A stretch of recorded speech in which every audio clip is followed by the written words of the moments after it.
నమస్తే, welcome to Leo. Daaku Maharaj నుంచి ఓ మంచి సాంగ్ అయితే వచ్చేసింది. అయితే ఈ సాంగ్ కూడా బాలకృష్ణ గారి ఊత పదాల మీదే ఎక్కువగా నడిచిందని చెప్పుకోవాలి.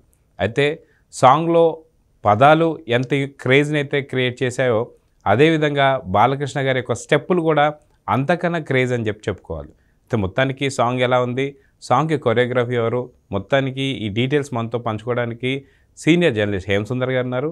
వారిని తెలుసుకుందాం. సార్ నమస్తే. నమస్తే అండి. సార్, బాలకృష్ణ తనకి ఊత పదమైనటువంటి ఒక దవిడి దివిడే ఇలాంటి పదాలతో, అది కాక తన సినిమాకి సంబంధించిన కొన్ని టైటిల్స్తో కూడా ఈ సాంగ్ మనకు వినిపిస్తూ వస్తుంది. అయితే టైటిల్లో ఉన్నటువంటి యొక్క కొన్ని పదాలు కావచ్చు, ఇదెంత క్రేజ్ అయితే వచ్చిందో అదేవిధంగా డ్యాన్స్లో కొన్ని స్టెప్స్ కూడా ఇంకా అంతకన్నా క్రేజ్ని మించేసాయి. సో ఊర్వశి రౌతెల్లతో జరిగినట్టు ఈ సాంగ్, ఐటమ్ సాంగ్ ఎలా ఉంది, ఏంటి, మొత్తానికి ప్రజల్లో ఎలా దూసుకెళ్ళిందంటే ఏం చెప్తారు? నేను సాయంత్రం రిలీజ్ అయింది పాట, దూసుకెళ్ళిపోతుంది యూట్యూబ్లో మాత్రం వ్యూస్ పరంగా చూసుకుంటే. అంటే దబిడి దిబిడి అనేది ఆయన ఊత పదం. ఆ ఒక్క పదమే కాకుండా మువ్వా గోపాల అక్కడ రెండో పదం, కంటి చూపుతో చంపేస్తాను, ఇలాంటి పదాలు. ఈ పదాలతోనే కాసాల శ్యామ్ రాసిన సాహిత్యం అది. అంటే సాహిత్యం కూడా వినిపిస్తుంది. మామూలుగా మ్యూజిక్ డామినేషన్లో సాహిత్యం వినిపించదు, కానీ బాలయ్య బాబుకు పాట కావడం, బాలయ్య బాబు ఊత పదాలు కావడంతో అది హైలైట్ చేసుకుంటూ రాసిన పాట కాబట్టి మొత్తానికి సాహిత్యం కూడా వినిపించేట్టుగా మ్యూజిక్ చేసే తమన్. అయితే మొన్న ఆహా వేదికగా జరిగినటువంటి ఒక అన్స్టాపబుల్లో కూడా తమన్ తో చర్చలు జరిగినప్పుడు కూడా లాస్ట్ టైం స్పీకర్లు పగిలిపోయాయి, ఇప్పుడు ఏంటి అంటే మీరు స్పీకర్లు రెడీ చేసేసుకోండి అని చెప్పేసి అని మాట్లాడిన డైలాగులు మనం. సో అదే తీరులో ఉందా మ్యూజిక్, లేదా ఇంకెలా ఉంది అంటే ఏం చెప్తారు? పాట పరంగా చూసుకుంటే అంతకుముందు పాపతో రెండో పాట రిలీజ్ అయింది, అంతకుముందు పాట రిలీజ్ అయింది, ఇది మూడో పాటగా రిలీజ్ అయింది. ట్రైలర్ ఏమో రేపు 4వ తారీఖు రేపే రాబోతుంది. ట్రైలర్కి ముందే ఇది పెద్ద వైరల్ అవుతుంది పాట. పైగా ట్రోలర్స్కి భార్యను చిక్కుందని చెప్పుకోవాలి. ఎప్పుడు ట్రోలర్స్కి చిక్కుంటే వ్యూస్ మరింత పెరుగుతాయి. అది అంత క్లిక్ అయినట్టు లెక్క. ఇన్ని విమర్శలు వస్తే అది అంత హిట్ అయినట్టు లెక్క.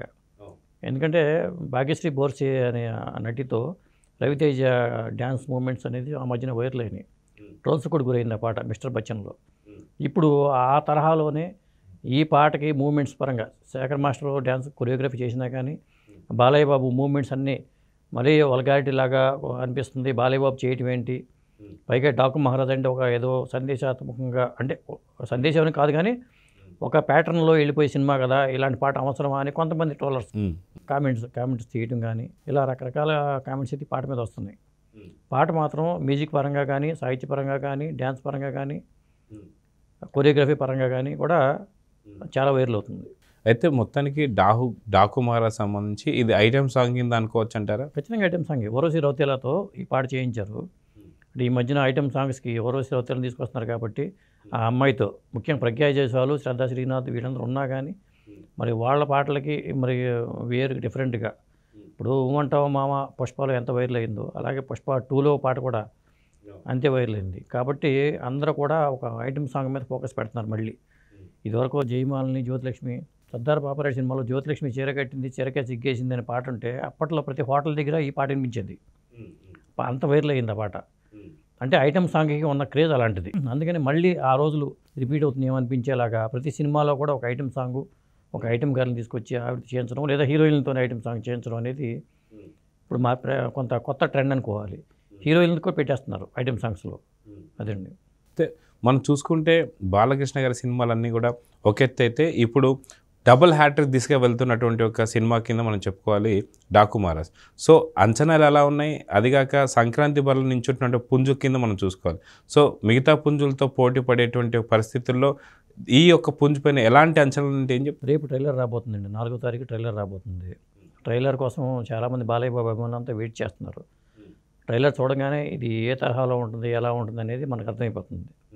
పాత్ర ఎంత పవర్ఫుల్గా ఉంటుంది. ఇప్పుడు భగవంత్ కేసరి పాత్ర కానీ, అంతకుముందు వచ్చిన వీరసింహారెడ్డి పాత్ర కానీ, అంతకుముందు అఖండ కానీ, ఇవన్నీ పవర్ఫుల్ పాత్రలు. ఆ కోవలోకే బందిపోటు అనే సినిమా ఎన్టీ రామారావు గారు చేశారు అప్పట్లో. త్రిపునేని మహారథి గారు రచన చేసిన బందిపోటు సినిమా మనకు తెలుసు. అప్పట్లో బందిపోట్లు ఉండేవాళ్ళు కూడా చేశారు. ఇది కూడా డాకు అంటే బందిపోటే.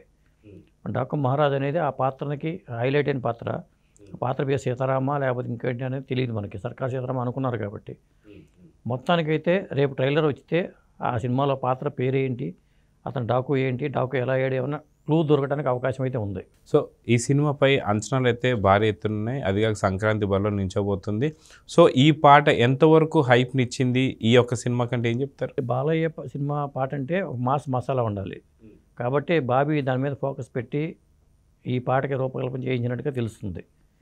ఖచ్చితంగా ఇప్పుడు గేమ్ చేంజర్ ఇటు పక్క ఉన్నా కానీ అటు పక్క సంక్రాంతికి వస్తున్నా ఉన్నా కానీ బాలయ్య సినిమానే. పైగా సంక్రాంతికి అతనికి సెంటిమెంట్ ఉంది. బాలయ్య బాబు సినిమా చాలా వరకు హిట్లన్నీ కూడా సంక్రాంతి రిలీజ్ అయిన సినిమాలే. అదే అండి. సో చూద్దాం సార్, ఖచ్చితంగా ఈ సాంగ్ ఒక మంచి హిట్ కావాలని. దాంతోపాటు రేపు వచ్చే ట్రైలర్ మాత్రం మంచి ఆసక్తికరంగా మారబోతుంది. అసలు డాకు మహారాజ్ ఎవరు, ఎలా ఉంటాడు, ఏం చేయబోతున్నాడు అనేటువంటి పూర్తి వివరాలు మనకు ట్రైలర్లో కనిపించబోతున్నాయి కాబట్టి అంచనాలు కూడా పెరిగిపోతున్నాయి. సో రేపు ట్రైలర్ రిలీజ్ అయిన తర్వాత సినిమాపై ఇంకెంత అంచనాలు పెరుగుతాయో చూద్దాం. మరి నమస్తే.